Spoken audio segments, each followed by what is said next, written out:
ঈদকে সামনে রেখে দেশের দ্বিতীয় বৃহত্তম চামড়ার আড়ত নাটোরের চক বৈদ্যনাথে চলছে শেষ মুহূর্তের প্রস্তুতি। ধোয়া মোছা, সংস্কার করা সহ আনুষাঙ্গিক নানা কাজে ব্যস্ত সময় পার করছেন শ্রমিক ও কর্মচারীরা।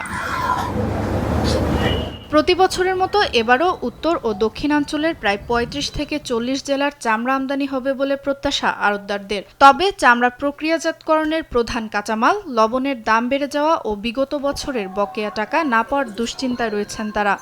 ৮৫০ টাকার লবণ এখন ১১০০ টাকা অবস্থা হয়েছে।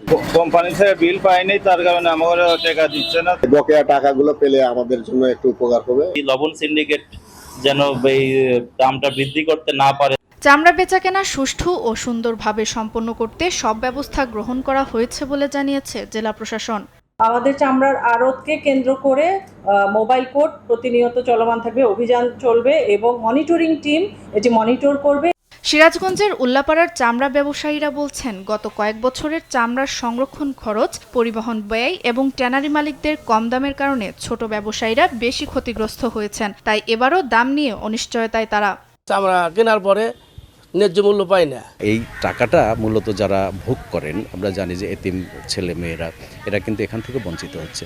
চামড়া সংরক্ষণ ও সঠিকভাবে বাজারজাত করতে ব্যবসায়ী ও সাধারণ মানুষকে প্রয়োজনীয় পরামর্শ দেওয়া হয়েছে বলে জানিয়েছে উপজেলা প্রশাসন। লীলা বোর্ডিং ও এতিমখানে আমরা এই ২০ টন লবণ আমরা সরকারের পক্ষ থেকে বিনামূল্যে তাদের কাছে পৌঁছে দিয়েছি এবং তাদেরকে আমরা প্রশিক্ষণ প্রদান করেছি যে এই লবণগুলো তারা কিভাবে এই চামড়া সংরক্ষণে ব্যবহার করবে।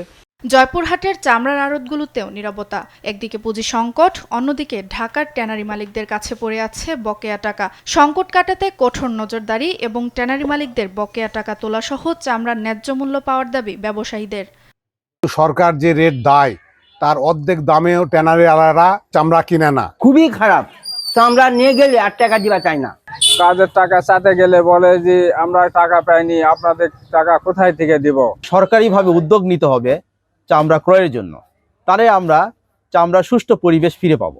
ঈদের দিন ক্রেতা বিক্রেতাদের হাঁক ডাকে মুখর হয়ে উঠবে চামড়ার আড়তগুলো। পাওনা টাকা প্রাপ্তি ও লবণের দাম স্থিতিশীল রাখার দাবি ব্যবসায়ীদের। সুপ্রিয়া তৃষা, নিউজ ডেস্ক, দেশ টিভি।